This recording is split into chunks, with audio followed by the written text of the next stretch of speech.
Carolyn, can you explain a little bit about the motivation for the African descent churches getting together and how it started, a little bit of the history? The African descent congregations came together really in 2011. Its purpose was to work together on one accord, to look outside of ourselves and to do for others. We changed our focus a little bit in 2013 and started really coming together as one unit. We felt it was important to work together and not be doing the same activities, small, at different congregations, to do big things together. Okay, I'm going to reframe just a little bit. I like how you're using your hands in some of that. Okay. Didn't know you were a gesture. Okay. I like this. Okay, good. Okay. And can you talk a little bit about how you personally became involved and what your position is with the African descent? I became involved in ATLA maybe in 2009, and then it went dormant. It wasn't resurrected again until 2011 when we had the biennial here in Manhattan Beach. At that time, I was just a member. I became president in 2014, and our executive team decided we wanted to look outside of ourselves. Let's do something different. Look and see why the membership dissolved and what we can do to make it grow again. So we started talking to people, making ourselves better known, putting out flyers, putting out information, and giving people a sense of calling and a sense of purpose. When we had our elections in 2014, all of us worked very, very well together. Our vice president, can I put people's names in here? Sorry about that. Yes, please. Yes. Our vice president, Kathleen Elliott Chillestrom, our secretary, Valerie Shaw, and our treasurer, Gwendolyn Jackson. We decided let's have an executive council meeting at least once a quarter before we have our regular general meetings so that we can be on the same accord. So it's not like we're infighting or fighting amongst ourselves. We're here for one purpose, and that's to build up the kingdom of God. We work together with all 9 of our African descent congregations, as well as NCP, and some of the congregations are the same congregations, except for the ones that are not in the city. Currently, we have 9 African descent congregations, and almost all of them have paid their 2015 dues. They're still waiting on a few checks to come in. And we have 62 paid members for 2015. At our MLK celebration for 2014, no, cut. Okay. Good. Cut. Can you talk a little bit about the people who are in the congregations? Do they all live in different neighborhoods? Are they different socioeconomic classes? Do they have different objectives and different family All structures? of our members live in different areas. Most of them live around their particular congregations. As far as their social economic levels, I think they're all about the same. Most of them are retired. You have some members that are still employed, but most of our members have retired. Our goal is to grow our association, become more involved with our partners. There's 7 ethnic-specific associations that the ELCA sponsors. We want to get more involved with them. Last year we did participate with the Asian and Pacific Islanders at their biennial. We hope to participate with our Anglo brothers and sisters as well as our Hispanic brothers and sisters. And that was one of our purposes for having the MLK celebration be a Synod-wide event and not just an event that was for African descent people, because Dr. King was about all people, not just one people. So we decided this time to have more people on the committee. We had a number of pastors, a number of lay people, and we chose people from different areas and different backgrounds. And I think that's what made it come together the way it did. Before, what my understanding is, it was kept here instead of us reaching out to others. This time we reached out and we exceeded our expectations. I was hoping to have about 150, 200 people. When we had 330 people, that exceeded my wildest imagination, and I was so pleased. All I could do was give thanks to God for making this program work as successful as it did. Can you talk a little bit about the growth of the congregations and what you think is the reason for that growth? The growth of the congregations? Yes, you mentioned that the congregations had grown by 50%? Or? No, that's the association has grown by 50%. Okay. That was because we changed our focus on what our mission was going to be. Okay. We decided to... excuse me, could you just restate that so that the association had grown? The African Descent Lutheran Association, known as ATLA, Los Angeles chapter, has grown over 50% from 2013 to 2015.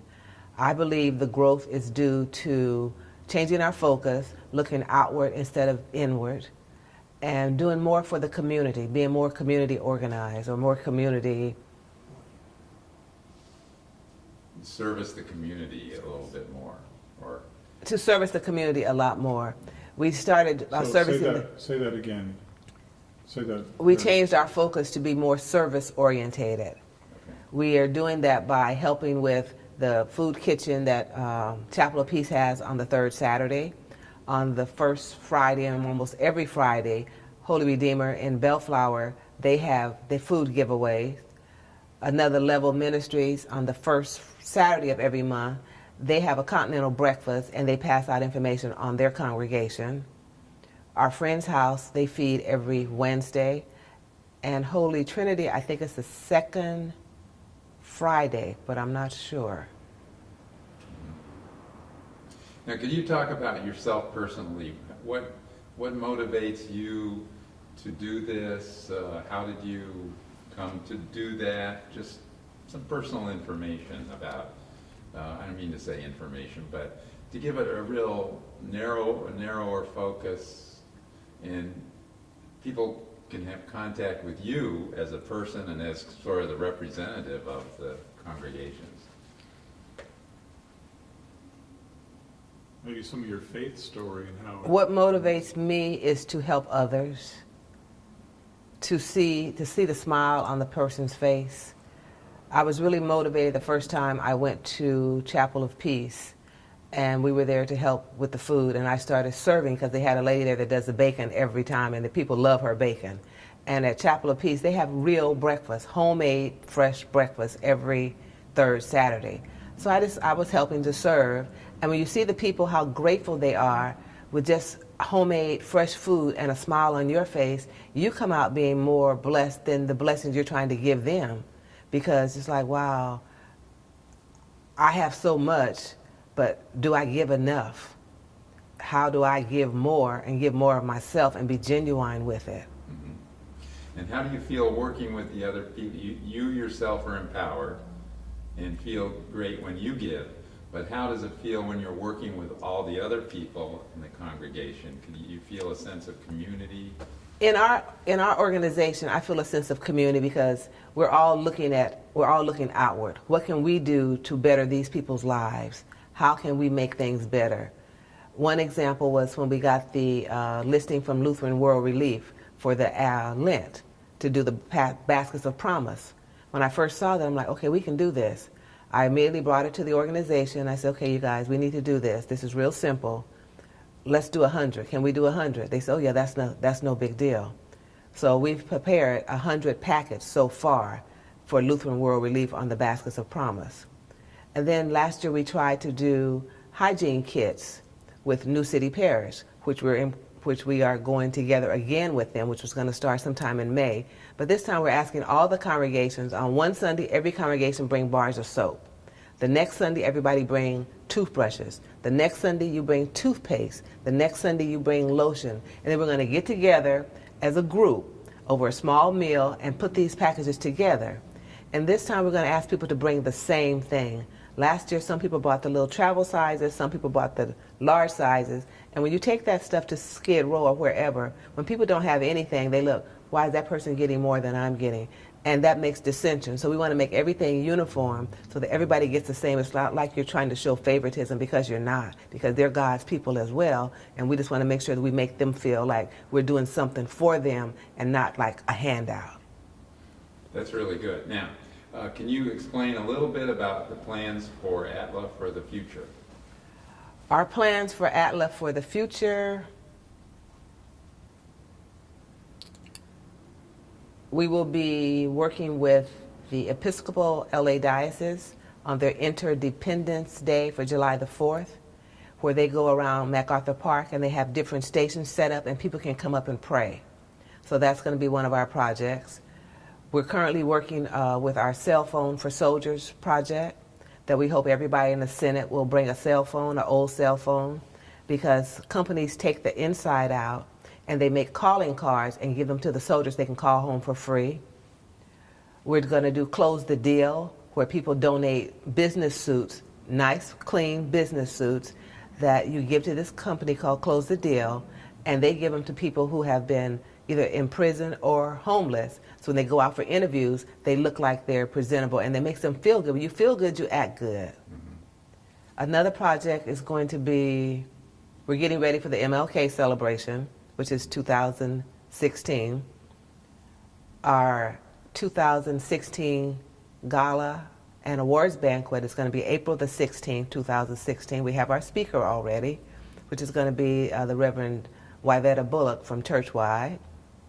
And we're looking for a speaker for our MLK celebration. So we plan to meet sometime after Synod Assembly to work on our preparation for that event. You hope to grow and add more churches and more people? We want to add more people. What we've done, if you go to an African descent congregation, you don't have to be African descent to join ATLA. If you want to join and you're not African descent, you're still welcome to join ATLA, because we're working for all people. So we've kind of taken some of the stereotypical that you have to be African descent in order to join. We've taken a little of that out of it. We want anybody who wants to join can join, because we're working for one cause, and that's for the kingdom of God. Great.